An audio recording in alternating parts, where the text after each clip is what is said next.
The doors of the Grand Assembly Hall closed behind Ambassador Catherine, or with a sound that echoed through the massive chamber.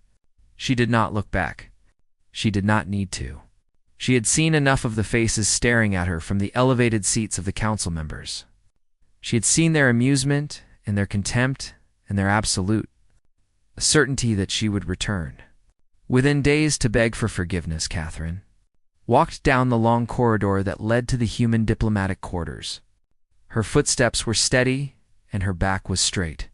Behind her, she could hear the murmuring of alien voices discussing what had just happened. They were already dismissing it. They were already forgetting it. 3 years. That was how long humanity had worked to earn a seat at the council table. 3 years of negotiations and compromises and careful diplomacy. 3 years of swallowing insults and accepting unfair trade agreements and pretending not to notice when council species violated human territorial boundaries, and in the end, High Counselor Vethrin had looked at her with those cold reptilian eyes and told her that humanity was not ready. He had explained, in a voice dripping with false patience, the young species needed guidance. He had announced that human space would be designated a protectorate territory, subject to resource extraction by any council member who wished to claim mining rights. Catherine had listened to every word.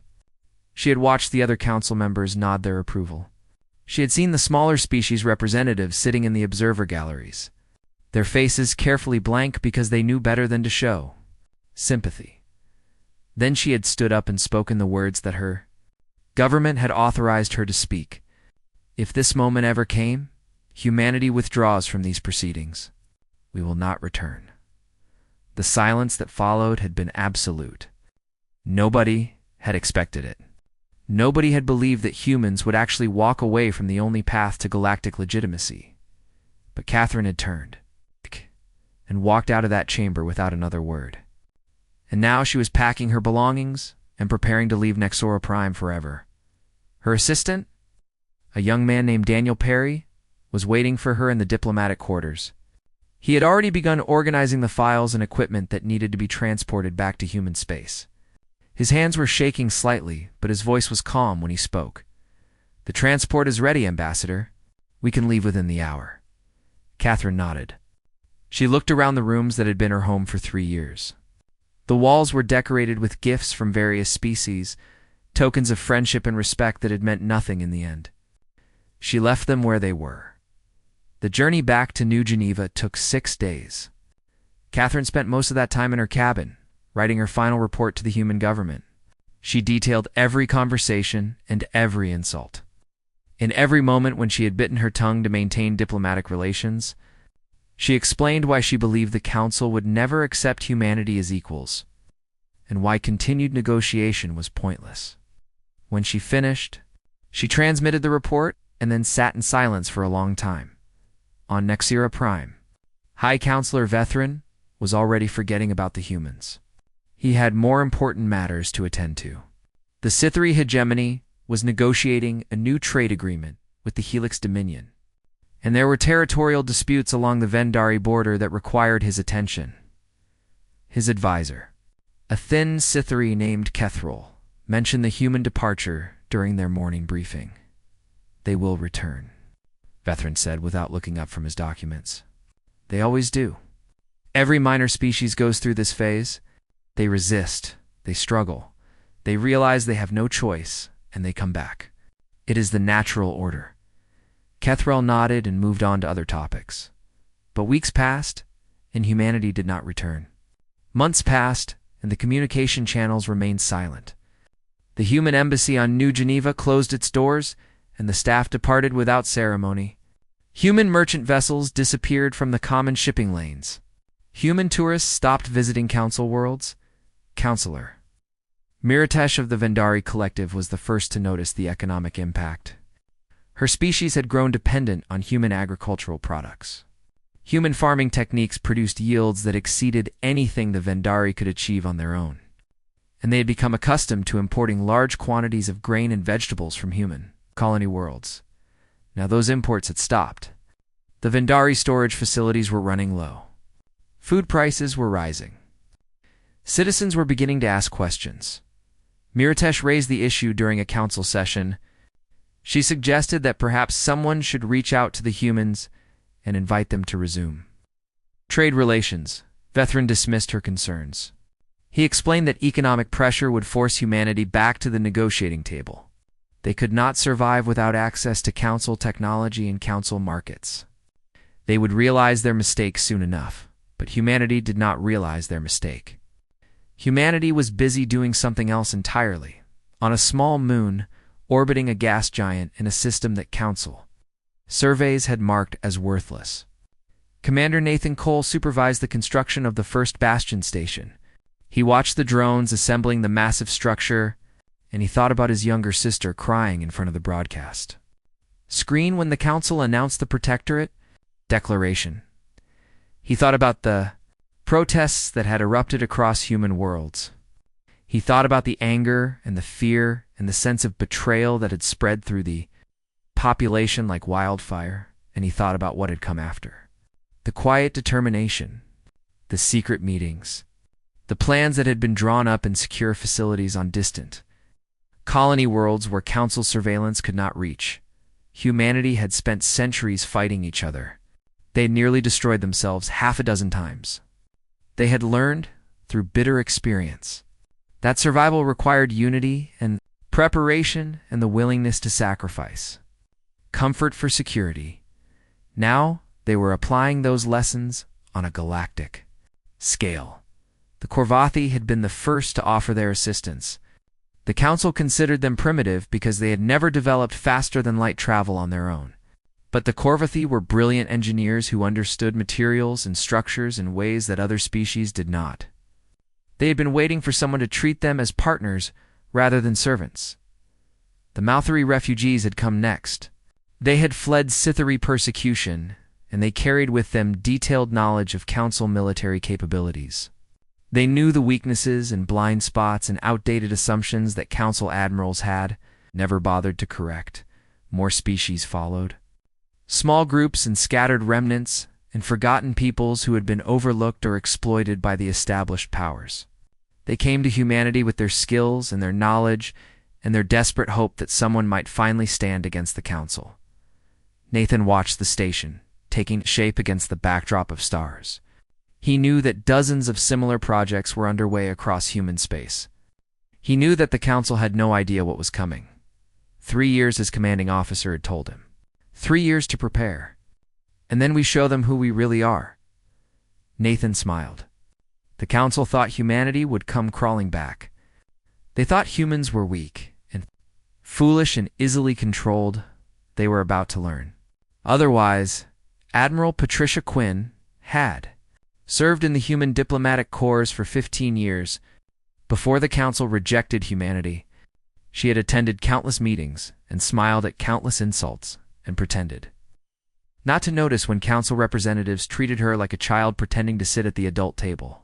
She had believed, truly believed, that patience and persistence would eventually earn humanity the respect it deserved. That belief had died in the Grand Assembly Hall when Vethran announced the Protectorate declaration. Now Patricia stood on the command deck of the carrier Endeavor, watching the tactical display that showed the positions of every human vessel in the sector. 3 years ago, this fleet had not existed. 3 years ago, humanity had possessed a modest defense force capable of protecting their core worlds from pirates and minor threats. Nothing more. Everything had changed.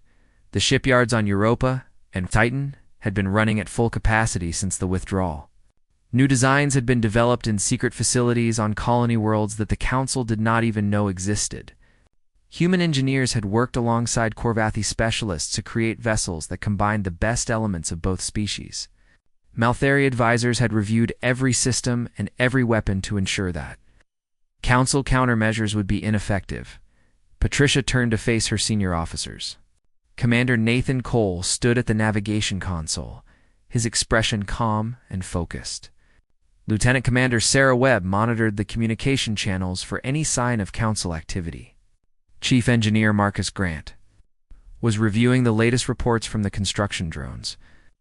Working on Bastion Station 4, the station was nearly complete. It was the largest structure humanity had ever built. a fortress in space that could withstand assault from an entire Council battle fleet. Its shields were based on Corvathi harmonics that Council weapons could not penetrate. Its weapons were guided by Malthery targeting systems that could track and destroy incoming missiles before they came within range, and it was just one of many. Patricia had seen the classified reports. She knew that similar stations were being constructed along the entire human frontier. She knew that the Alliance had grown to include 17 species, each contributing their unique skills and knowledge to the common cause. She knew that the Council had no idea what was coming, but she also knew that time was running out. Council patrol vessels had been spotted near the Kasari Nebula, probing the edges of human space. The Scytheri were growing impatient. They wanted to remind humanity of its place in the galactic order. They wanted to demonstrate that resistance was futile. Patricia had received her orders from Fleet Command just that morning. If Council vessels entered human territory, they were to be intercepted and neutralized. No warnings, no negotiations. The time for talking was over. She looked out the viewport at the stars, thought about everything that had led to this moment. On the planet below, a young Corvathi engineer named Vexal was putting the finishing touches on a new shield generator. He had been working on this design for 2 years, ever since his people had first made contact with the humans. The Council had dismissed the Corvathi as primitives because they had never developed faster-than-light travel.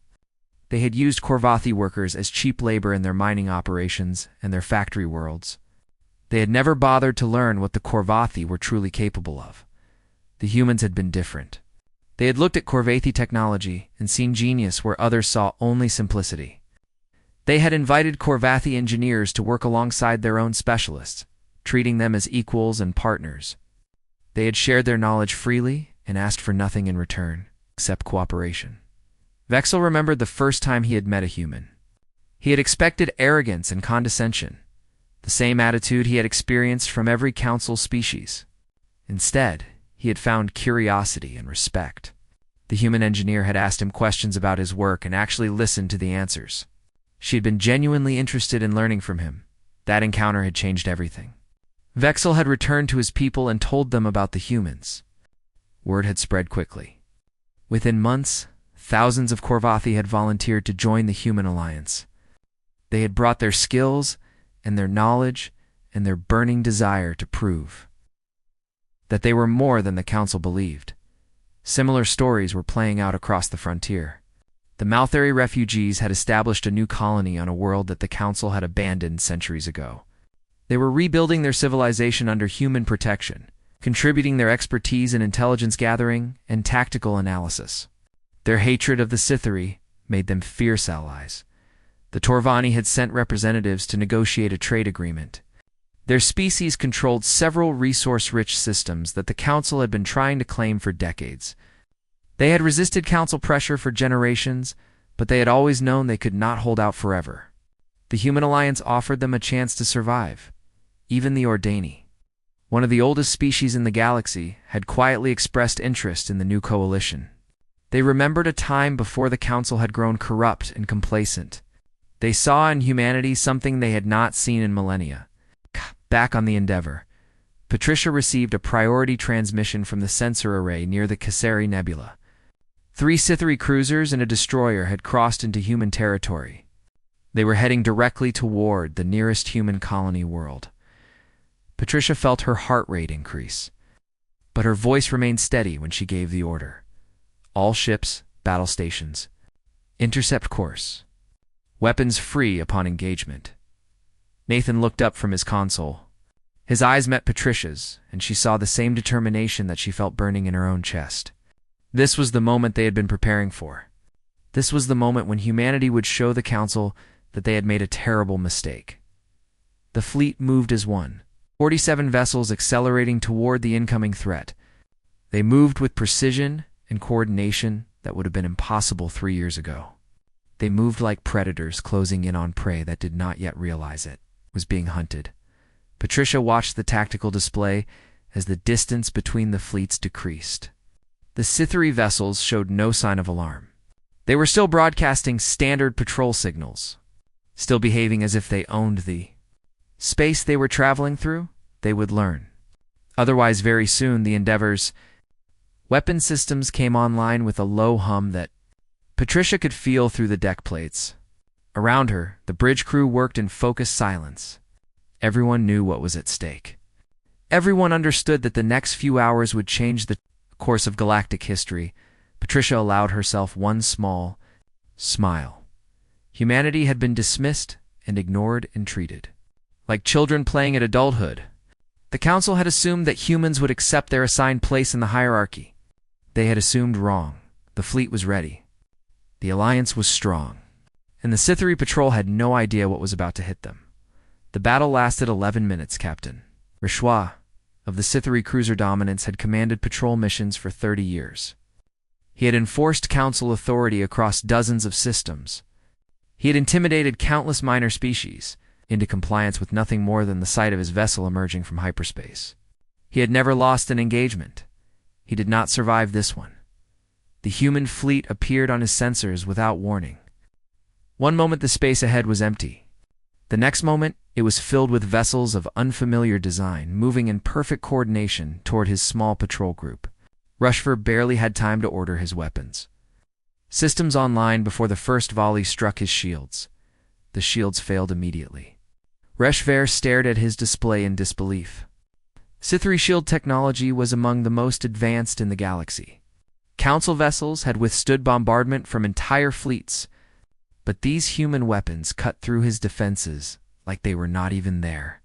He managed to transmit a distress signal before the second volley tore his ship apart. The other Scythery vessels fared no better. The destroyer attempted to retreat, but human ships had already moved to block the hyperspace lanes. The two remaining cruisers tried to fight back, but their weapons could not penetrate the shimmering barriers that surrounded the human fleet. When it was over, the humans collected the debris and salvaged what data they could from the damaged computer cores. They left no survivors. They sent no messages. They simply returned to their patrol routes and waited. 3 days later, the distress signal reached Nixira Prime. High Counselor, Bethron was in his private chambers when his advisor, Kethril, brought him the news. The thin Scythery was trembling, his scales pale with shock. He handed Vethrin a data tablet containing the recovered sensor logs from the probe that had escaped the battle zone. Vethrin watched the footage in silence. He watched his ships die. He watched human vessels move with speed and precision that should have been impossible. He watched weapons fire that his military experts could not identify, cut through Scythery armor like it was paper. When the footage ended, Vethrin sat very still for a long moment. "Summon the council," he said, finally. "Emergency session. Immediately." The Grand Assembly Hall had not seen such chaos in centuries. Representatives from all 12 council species crowded into the chamber, shouting accusations and demanding explanations. The smaller species in the observer galleries watched with carefully hidden interest. Something had changed. Something important. Vethrin called for order. But it took several minutes before the chamber quieted enough for him to speak. He played the sensor footage on the main display, and the shouting stopped entirely. Every eye in the chamber watched the Scythery patrol die. When the footage ended, the accusations began. Counselor Drenvash of the Helix Dominion rose from his seat, his crystalline body flickering with agitation. He recognized the shield harmonics displayed by the human vessels. They were Korvathi designs, modified and improved beyond anything the Council had ever seen. The Korvathi were supposed to be primitive laborers. They were not supposed to be capable of this. Counselor Miratesh of the Vendari Collective demanded to know how the humans had acquired Maltheri targeting systems. The Maltheri were refugees, scattered and broken after fleeing Scythery persecution. They should not have been able to provide anyone with military technology. Vethrin listened to the accusations. Fly back and forth across the chamber. The Scythery blamed the Vendari for failing to monitor human activity. The Vendari accused the Helix Dominion of secretly trading with the humans. The Helix Dominion pointed fingers at the Torvani, who had never fully submitted to council authority. Nobody blamed themselves. Nobody admitted that perhaps the Council had made a mistake when they dismissed humanity so casually 3 years ago. Ambassador Sala of the Ordani synthesis finally rose to speak. She was ancient, even by the standards of her long-lived species.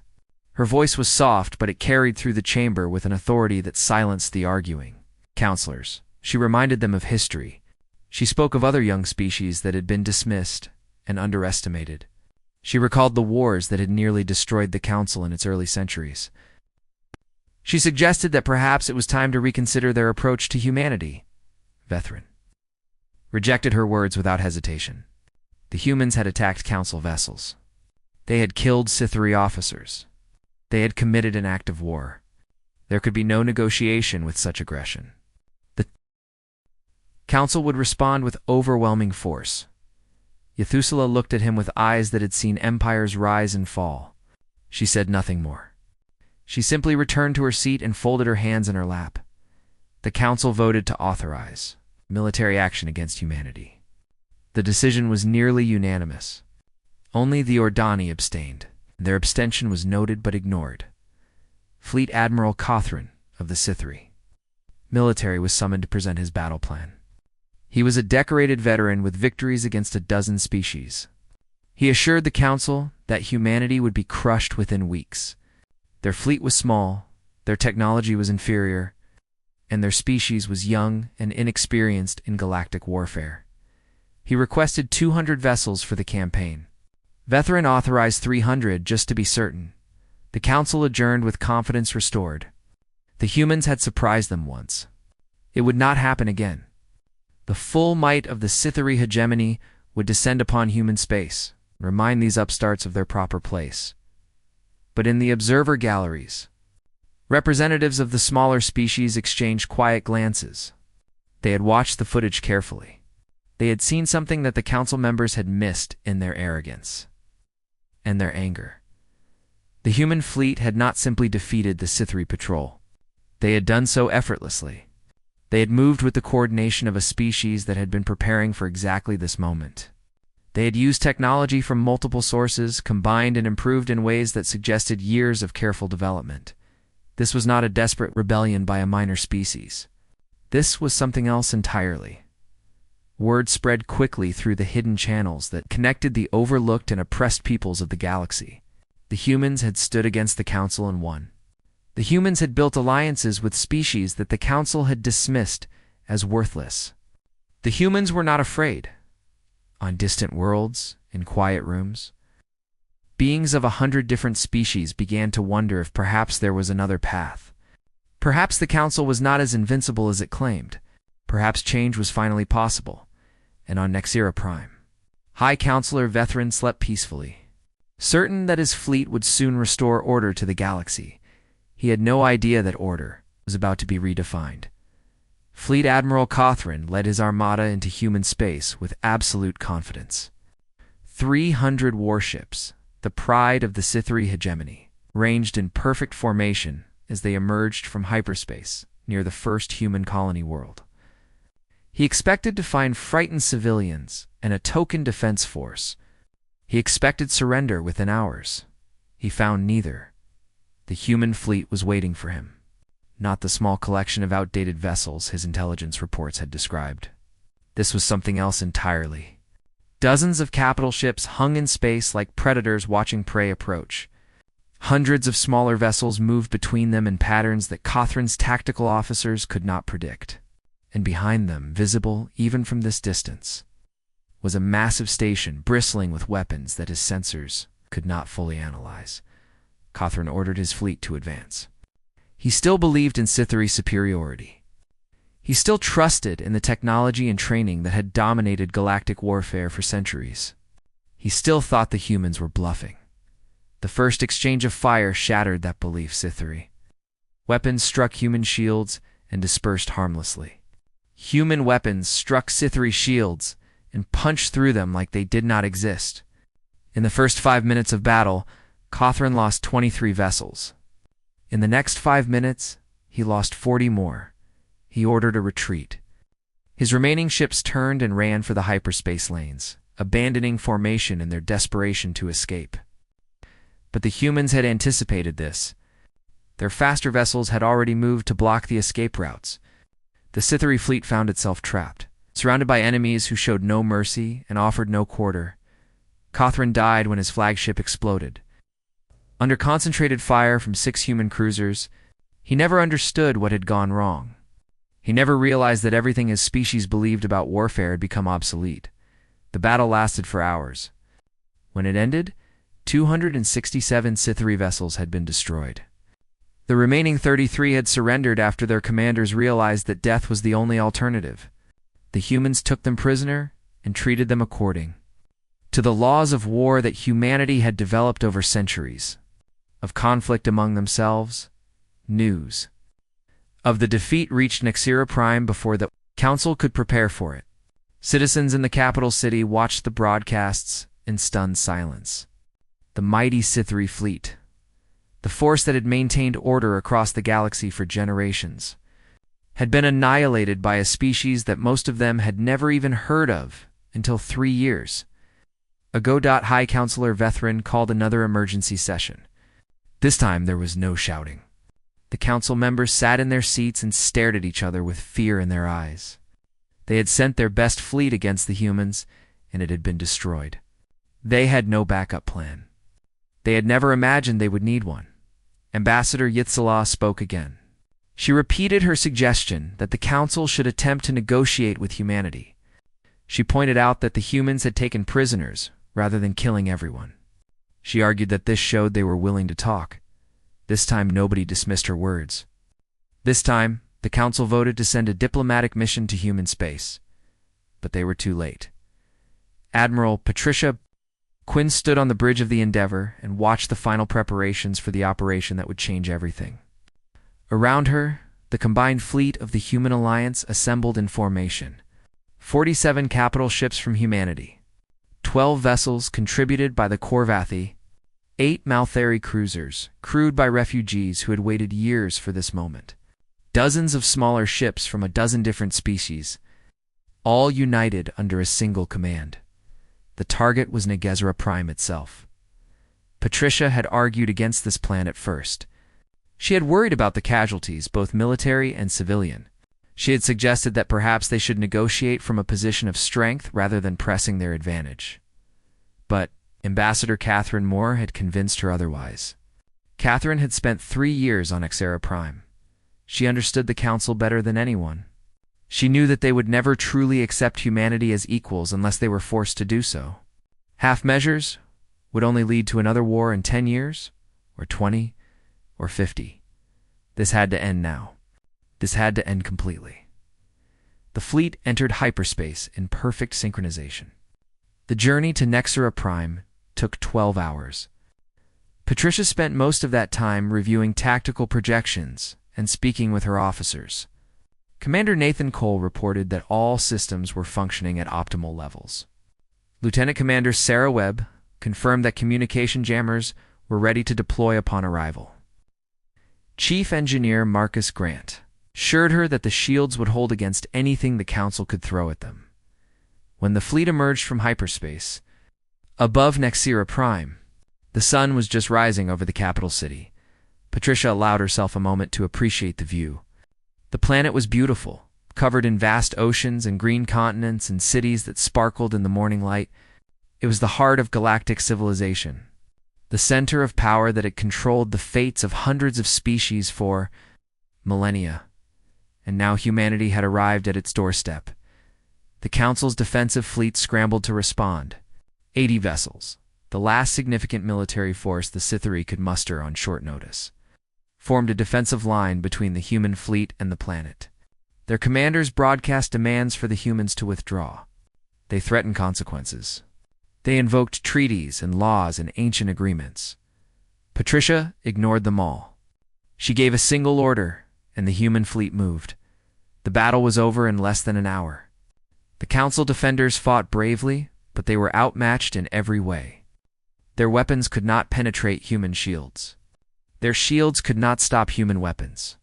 Their tactics were predictable and their coordination was poor. When the last Council vessel surrendered, Patricia ordered her fleet to take up positions at key points around the planet. Human ships now controlled every hyperspace lane leading to Nexira Prime. Human satellites began deploying in orbit, establishing a sensor network that would detect any attempt to bring reinforcements. The Council was trapped on their own. Homeworld Patricia activated the communication system and broadcast on all frequencies. Her voice reached every corner of the planet, every ship in orbit, every monitoring station across the galaxy. This is Admiral Patricia Quinn of the Human Alliance Fleet. We have not come to conquer. We have not come to destroy. We have come to discuss the terms of a new relationship between our peoples. Ambassador Catherine Moore will arrive on the surface within the hour to begin negotiations. We suggest you listen to what she has to say. She ended the transmission and turned to look at Nathan. The young commander was smiling, his eyes bright with emotion. 3 years, he said quietly. We actually did it. Patricia nodded. They had done the impossible. They had brought humanity from a dismissed minor species to a power that could challenge the entire galactic order. But she knew the hardest part was still to come. Winning the war was one thing. Winning the peace would be something else entirely. The shuttle descended through the atmosphere of Nexira Prime as the morning sun climbed higher in the sky. Ambassador Catherine Moore sat in the passenger compartment with her hands folded in her lap. She was wearing the same formal attire she had worn 3 years ago when she walked out of the Grand Assembly Hall. She had kept it for exactly this moment. The streets of the capital city were quiet as her convoy traveled from the landing site to the council building. Citizens watched from windows and doorways, their faces showing a mixture of fear and curiosity. They had never seen humans up close before. They had only heard stories, most of them dismissive or mocking. Now those stories seemed very foolish indeed. Catherine stepped out of her vehicle and looked up at the Grand Assembly Hall. The building had not changed. The same towering columns, the same ornate doors, the same sense of ancient power and absolute authority, but everything else had changed. She walked up the steps with her delegation following behind her. Representatives from the Korvathi and the Malthri and a dozen other allied species accompanied her. They walked with their heads held high. No longer afraid of council disapproval, the doors opened, and Catherine entered the chamber where she had been humiliated 3 years ago. High Counselor Vethrin was waiting for her. He stood at his elevated position, surrounded by the other council members. His scales had lost some of their color, and his eyes showed exhaustion. He had not slept since the human fleet arrived. Catherine did not approach the petitioner's bench where humans had previously been required to stand. Instead, she walked directly to the council table and took a seat in the space reserved for founding species. Two Korvathi guards positioned themselves behind her chair. The silence in the chamber was absolute. Vethrin finally spoke. His voice was hoarse, but he tried to maintain his dignity. He welcomed the human ambassador and expressed hope that they could resolve this fortunate situation through peaceful dialogue. Catherine let him finish. Then she began to speak. She did not raise her voice. She did not make threats. She simply explained, in clear and simple terms, what humanity expected from the Council: equal representation for all species, not just the 12 who currently held power. Recognition of territorial sovereignty for every inhabited world, regardless of which species lived there. An end to the protectorate system that allowed major powers to exploit smaller ones. Reparations for the worlds that had suffered under Council extraction policies. A new charter that would guarantee rights and protections for every being in the new galaxy. Vethrin listened with growing disbelief. These demands would destroy the existing order. They would end centuries of Sithari dominance. They would transform the Council from an instrument of control into something unrecognizable. He attempted to negotiate. He offered compromises and modifications. He suggested that perhaps humanity could have a seat on the Council without changing everything else. He promised reforms that would be implemented.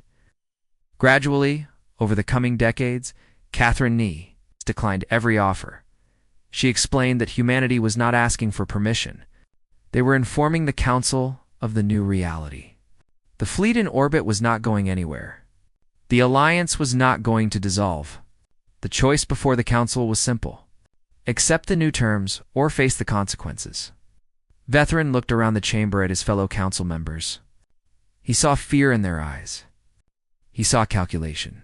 He saw beings who were already thinking about how to position themselves in this new order. He realized that he was alone. The vote was called. One by one, the council members cast their decisions. The Vendari voted in favor of the human terms. The Helix Dominion followed. Even species that had been loyal to the Scythery for generations chose to accept the inevitable. When the final count was announced, only the Scythery had voted against the changes, and their single vote meant nothing. Catherine rose from her seat and addressed the chamber one final time. She spoke of the future that humanity envisioned, a galaxy where every species could develop according to its own values, a community of equals working together for common benefit, a civilization that judged beings by their character rather than their age or their technology or their military power. She acknowledged that this future would not arrive overnight. There would be challenges and setbacks and conflicts that would need to be resolved. But she expressed confidence that the galaxy was ready for change. She had seen it in the eyes of the oppressed species who had joined the human alliance. She had heard it in the quiet conversations that took place in the shadows of council power. Hope was spreading, and hope was more powerful than any fleet. When she finished speaking, Ambassador Yithsala of the Ordani Synthesis rose from her seat. The ancient being crossed the chamber and stood before Catherine. She extended her hand in a gesture of greeting that her species had not used with outsiders in over 1,000 years. Catherine took her hand and felt the dry warmth of Yisala's skin. The old ambassador smiled, and in that smile, Catherine saw something she had not expected. Relief, gratitude, joy. The galaxy has been waiting for someone like you, Yisala said quietly. We had almost given up hope. Outside the Grand Assembly Hall, Commander Nathan Cole watched the sunset paint the alien sky in shades of orange and purple. He had received word of the vote just minutes ago. The terms had been accepted. The war was over. Humanity had won. He thought about his sister back on New Geneva. He thought about her tears 3 years ago, and the anger that had burned in his chest when he watched the council dismiss his entire species as unworthy. He thought about all the work and sacrifice and determination that had brought them to this moment. He pulled out his communication device and recorded a short message for her. He told her that everything had changed. He told her that humanity had a seat at the table now. He told her that her tears had not been in vain. Then he looked up at the stars appearing in the darkening sky and allowed himself to feel something he had not felt in 3 years. Peace. The galaxy would never be the same. The old order had fallen, and something new was being born. There would be struggles ahead and challenges that no one could predict. But for the first time in history, humanity would face those challenges as equals. Catherine. More emerged from the Grand Assembly Hall as night fell over the capital city. She paused at the top of the steps and looked out at the crowds gathering below. Beings of 100 different species had come to witness this moment. They watched her with eyes full of wonder and hope. She raised her hand in greeting, and the crowd erupted in cheers. Humanity had arrived, and the universe would remember this day forever.